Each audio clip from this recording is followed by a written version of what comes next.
everybody get a copy of the review? The test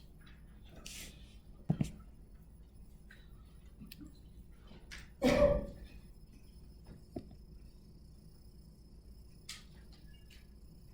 I think we can read that a little better. The test looks very similar to the review, except this time I took the first two questions off the review. We've done those on the last test. We're not going to do it again on this test. So don't worry about determining the limit of a sequence. What we want to do is to be able to find the sum of a series and be able to determine convergence or divergence of a series. There are, I believe, the same number of questions. Oh, that didn't make it up. This infinity should be up here. Yeah, I think there are 16 or 17 questions on the test. So let's start running through. You actually have to be able to find the sum of a geometric series. So I'm going to give you a geometric series that does converge. You are going to tell me what the answer is. So make sure you know the formula for it. Recall that the formula for the convergent geometric series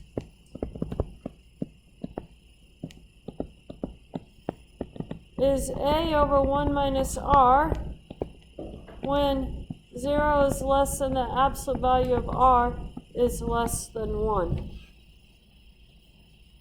That doesn't look very good. Let's, eraser didn't work. Something to that extent. So you just have to be able to plug it in. That's your easy question for the test. You shouldn't get that one wrong. The next question, so number 3 and number 4 are your first two questions on the test. I'm changing the numbers. But your next question is your telescoping series. And I am going to ask you for all the partial sums, like it's written here, until the first one cancels.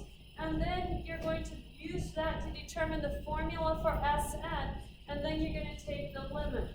What I find is people struggle to get the formula for Sn and then struggle to actually find the limit of it. So make sure that you can do each of those steps, A through G.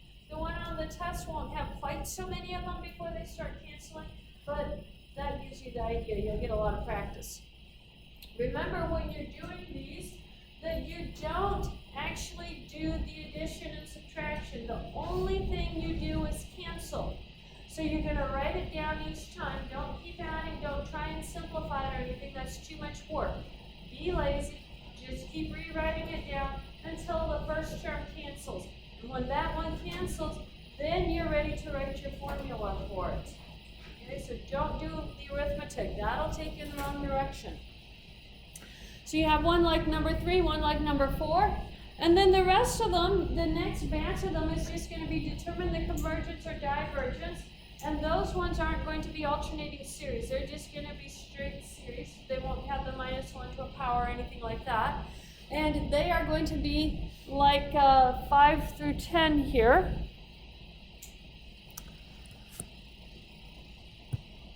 So you're going to have a bunch like this. And what they are is an nth term test, P series, an integral test is going to be in there. I'm trying to think of the order that I put them in. A geometric series again, but this one I'm just asking for convergence or divergence, not what its limit is. You'll have a direct comparison and a limit comparison in there. Some will converge, some will diverge. Some of them you'll have two different series using the same test, but one test will give you convergence and the other series will be divergence. So I could give you a P series, 2 different P series. One of them will converge and one of them will diverge. So make sure you know all of those different things. The integral is a very simple integral. You're going to use a very simple U substitution to do that integral. So make sure that when you see, it's like that e to the minus n squared one. I could also give you a natural log as long as I put an x term next integration. So U substitution will be the only method you need to know for the integration on that one. But I am going to want you to verify the continuous, positive, and decreasing parts. Those are worth 3 points, 4 points. 1 point for continuous, 1 point for positive, 2 points for decreasing because you actually have to do some work for that. And then a couple of points for the work involved in doing the integration, and then a point for your final answer. That amounts to, I believe, 6 points for that question. So I want to see all the work. If you just go straight and give me the answer to it and don't show me the work, you're only going to get 1 point out of all of those 6 points. That would be a failing score for that question. So make sure that you do include continuous, positive, decreasing, actually evaluate the integral, and then draw the conclusions. Question? For the integral test, yes. And the integral test on this one is actually farther down. It's not up here on these first few. But a good example of the integral test is what we did yesterday, that n e to the minus x squared. Yeah, that's a good example to study. So if you're running through these, on number 5, what test would you use? I would get out that guidelines I handed to you guys yesterday. It's going to be useful in studying for this test.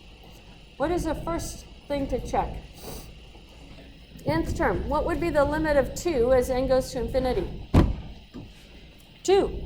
Is 2 equal to 0? No. So nth term test. Nth term test always tells you diverges. How about number 6?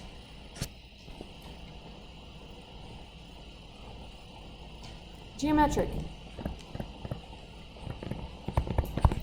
How about number 7?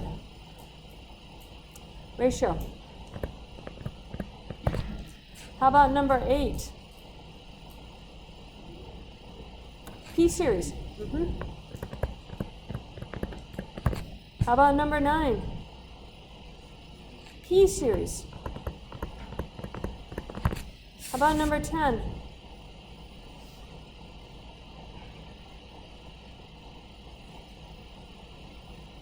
It's got the addition of some p-series in the denominator, what looks like p-series, because you have that n squared plus n, but you have it all under a square root.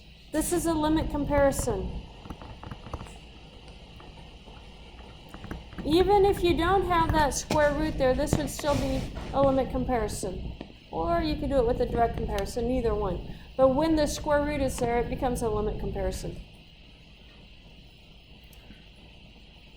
And then on number 11, notice it says determine if it converges conditionally or absolutely, if the series converges. So this one would be the instructions you have for an alternating series.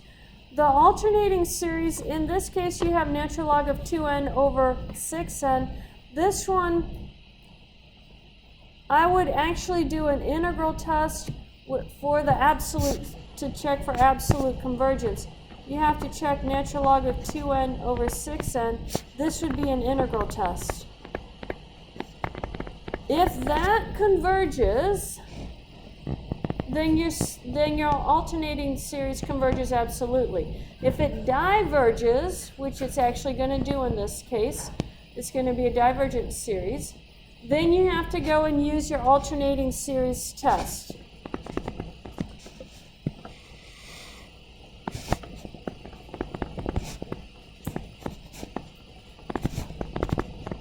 So this one's going to be an integral test combined with alternating series test.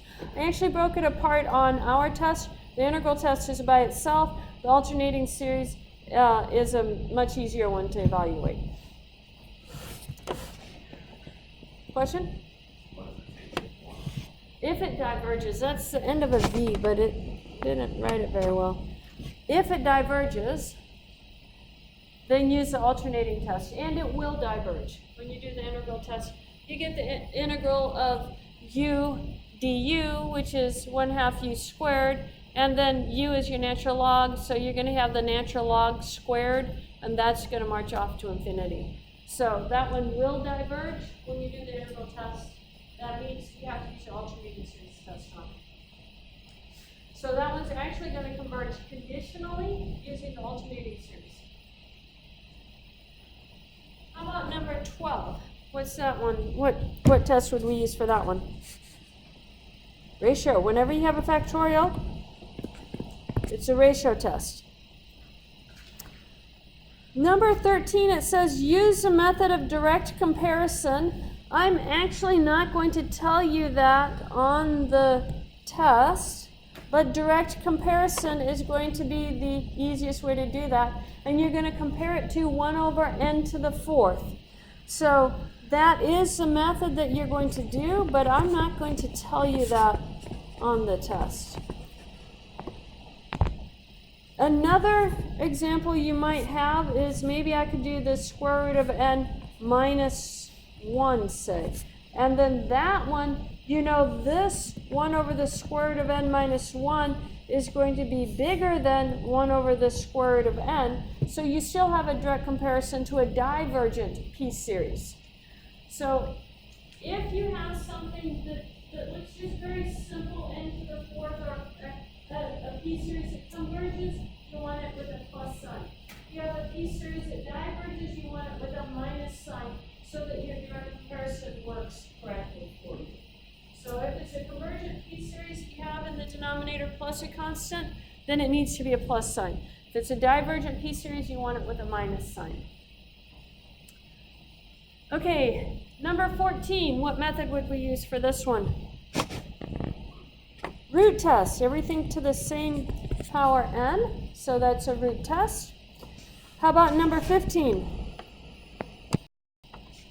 Root test again. One of them is going to converge and one of them is going to diverge.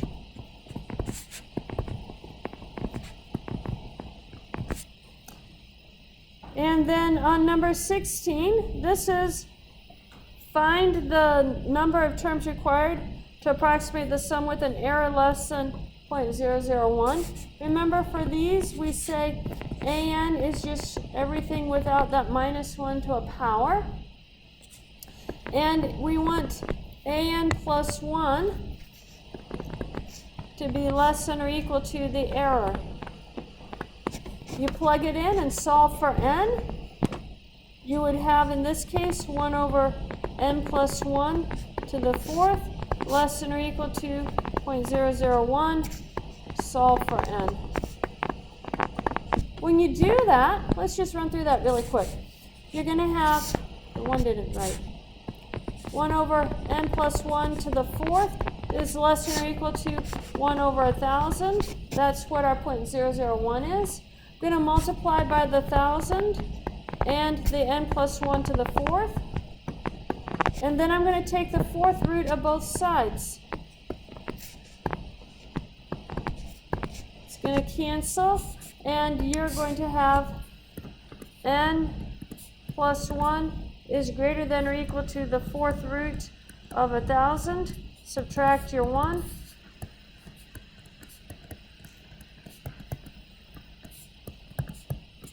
Plug it into the calculator, round up to the next whole integer. And that's how you do those. You can have one just like that. I think I make the error a little bit smaller, but it's in that general ballpark. Any questions on what's going to be on the test? It's going to be very similar to this. Keep in mind you're going to have more than one of each type of series so that you get the convergence and divergence cases for the ratio test and the root test and the p-series test. And I think there's only one integral one on there. And then, direct comparison, limit comparison, all of those. So you'll have both converging and diverging examples for each of those. And then you have one finding the error. Well, I give you the error, find n. Yeah.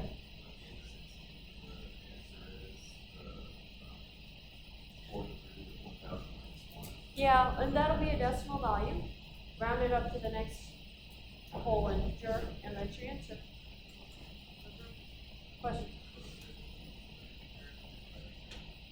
Direct comparison is, let me get another piece of paper here. Come on.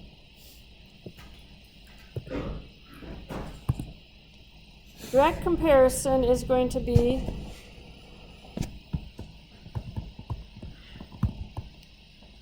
something along this form.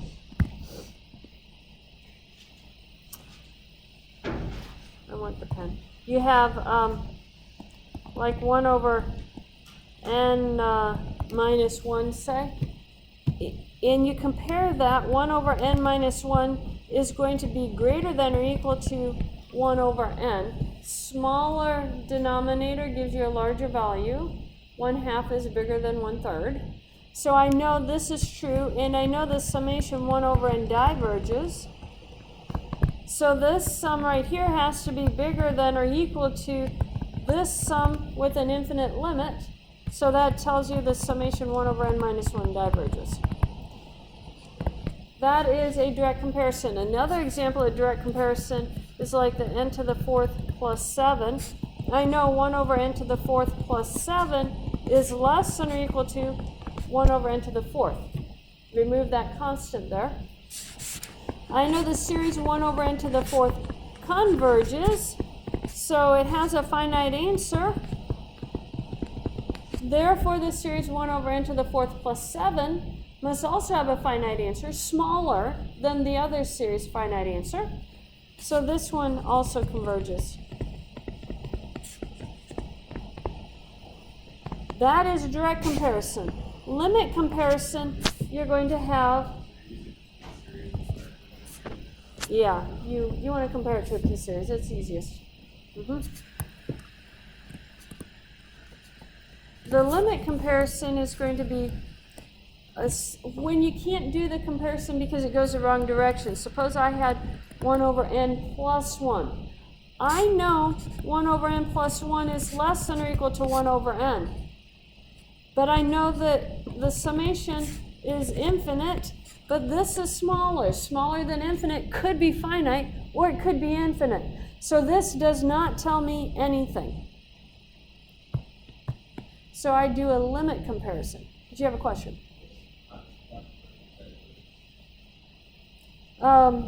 We know 1 over n diverges because it's a p-series with p equals to 1. And also, if you think about, if you did the integral of 1 over x dx from 1 to infinity,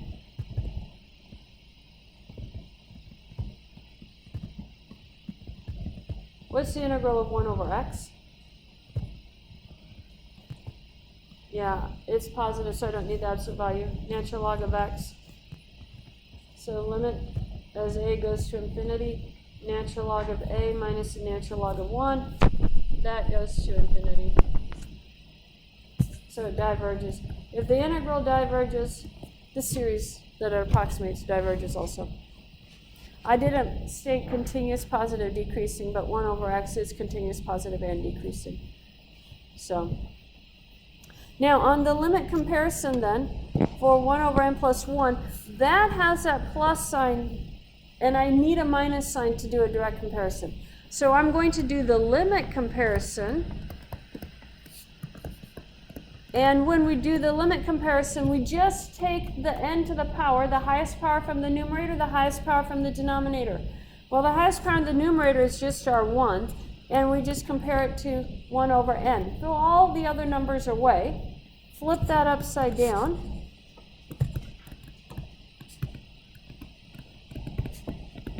and you get the limit as n goes to infinity, n over n plus 1. What is that limit? 1. 1 is finite and positive. It's bigger than 0. I know that the summation 1 over n diverges. So the summation 1 over n plus 1 has the same behavior because it has a finite limit. It's growing approximately the same rate. So this also has to diverge, has to have an infinite limit.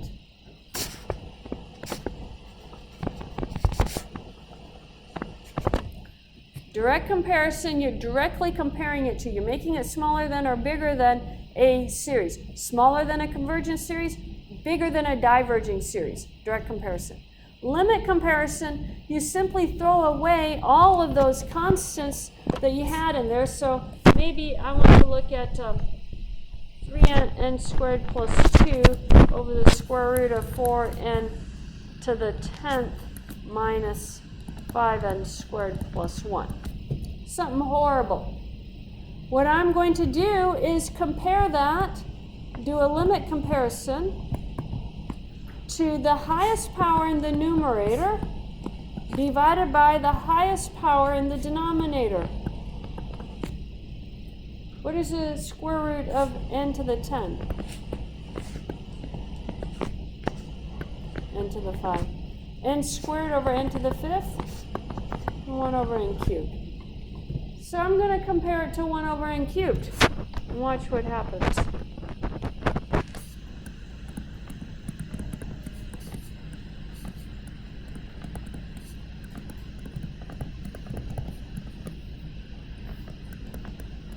Flip that 1 over n cubed upside down, multiply by it.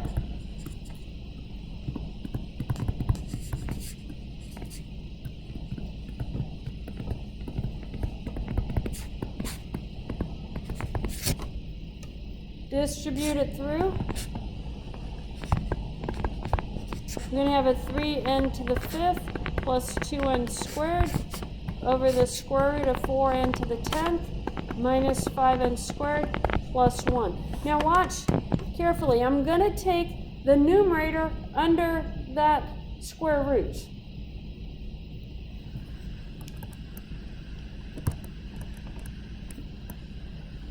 And when I do that, I have to square it. Sorry, that's not a 5n to the 5th, that's a 3n to the 5th. Plus 2n squared, squared over 4n to the 10 minus 5n squared plus 1. I'm going to take the limit under that square root.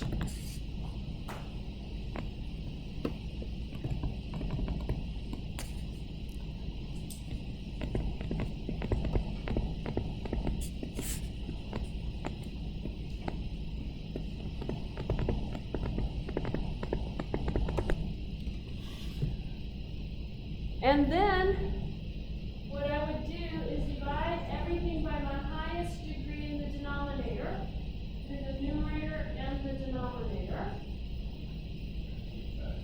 After you FOIL the numerator out. FOIL the numerator out, then divide everything by n to the 10th. And what you're going to find is that this, you're going to have, when you square this, you're going to have an n to the 10th right here. N to the 5th, that's it, 5th gives you n to the 10th. So you have an n to the 10th here and an n to the 10th here. So you're actually going to get a ratio of your leading coefficients, and that 3 becomes a 9. So you're going to get an answer of a 9 over 4 under your square root. You take that limit. So that becomes a 3 halves. 3 halves is a finite value. Your original series, the series 1 over n cubed, what does that do? Convert or diverge? Converges by p-series. So that whole ugly thing that we started with converges by limit comparison to a convergent p-series. Okay? Does that make sense? Highest power in the numerator and highest power in the denominator.